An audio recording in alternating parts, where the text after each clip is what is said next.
Hello, what's up mga kautang? Welcome back again dito sa channel, no? So, pag-uusapan natin ngayon sa video na ito, itong utangan online na nag-o-offer agad ng 8,000 pesos at ibabahagi ko sa inyo mga kautang kung magkano yung talagang na-receive ko sa utangan na ito, kung magkano yung interest at yung loan deduction ng utangan na ito. At bago natin ito i-proceed mga kautang, gusto ko lang sabihin sa inyo no na itong utangan na ito is tatawagan kanila or tatawagan nila yung mga contact person, yung dalawang contact person na ilagay mo dito at pagkatapos niyan is tatawagan ka rin nila bago i-approve yung loan mo. Parang meron silang CI na mangyayari. So far mga kautang no, sa mga utangan na nabahagi ko sa inyo is iba talaga itong loan app na ito. So bago tayo magsimula, no, gusto ko lang ipaalala sa inyo na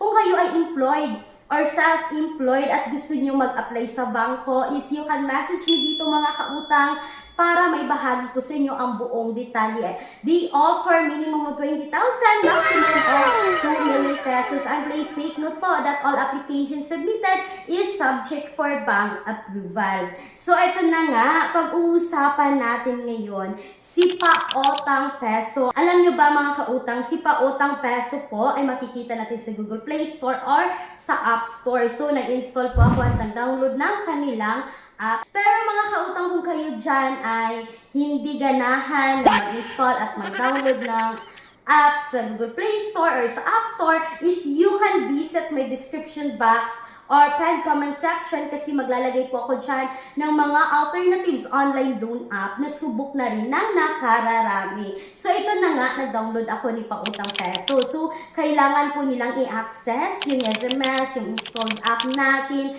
tapos yung location at yung device natin at pati na rin yung contact list. So ito na nga mga kakautang, ito na. Welcome to Paotang Peso. So makikita nyo sa screen na 8,000 yung credit limit na ibinigay. Then, as usual, sa utangan online, kailangan natin maglagay ng self-information natin. Tapos, sa baba ng self-info natin, is makikita nyo na agad yung mga valid ID na pwede. So, pwede dito is UMID, SSS, National ID, Driver's License, Passport, Postal ID, PRC, at yung Voters ID. So, yung ginamit ko dito mga kautang is ang aking Postal ID. At pwede nyo naman gamitin yung inyong National ID kasi ito yung highly recommended na valid IDs nila. Yung UMID, SSS, at yung National ID. And then mga kautang, no, proceed na tayo dito sa kanilang current address. So, kailangan yung ilagay kung saan kayo nakatira. And then yung job information niyo,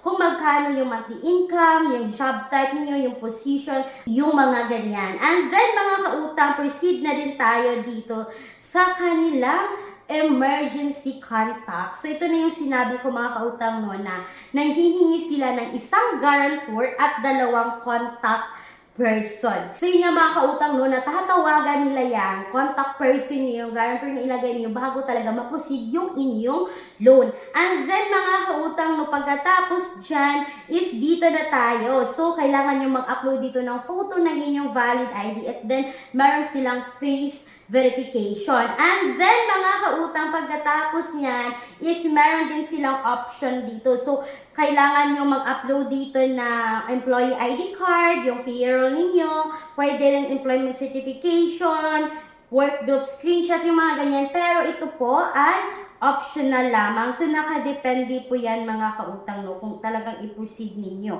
Pagkatapos dyan, ito na yung bubungad. Kanina yung offer nila is 8,000. Pero at the end po ng application ko mga kautang is 1,500 yung offer nila. And then, ito na nga. So, kailangan yung maglagay dito ng kung kayo, saan ma-disburse yung pera, sa e-wallet ba or sa bank. Mamili lang kayo dyan. And then, ito na yung loan details. Ito na talaga yung kabuuan ng loan details. So, hindi 8,000 talaga yung na-receive ko dito or yung na-offer talaga is 1,500. So, mga kautang, yung credit assessment fee nila dito is 105. Yung platform management fee nila is 345. Yung post-loan management fee nila is 120. Tapos yung transfer charges nila is 25 pesos. Mga kautang, yung ma-receive mo dito is 905 at meron pa siyang interest na 100 pesos. Ibabalik mo ito mga kautang sa halagang 1,600 sa loob lamang po yan ng 7 araw. Hindi totoo na 150 days itong si paotang peso, no? So, isipin nyo mga kautang, no? Sa 1,500, ang ma-receive nyo is 905 plus yung interest na 100. So, total na ibabalik mo dito is 1,600.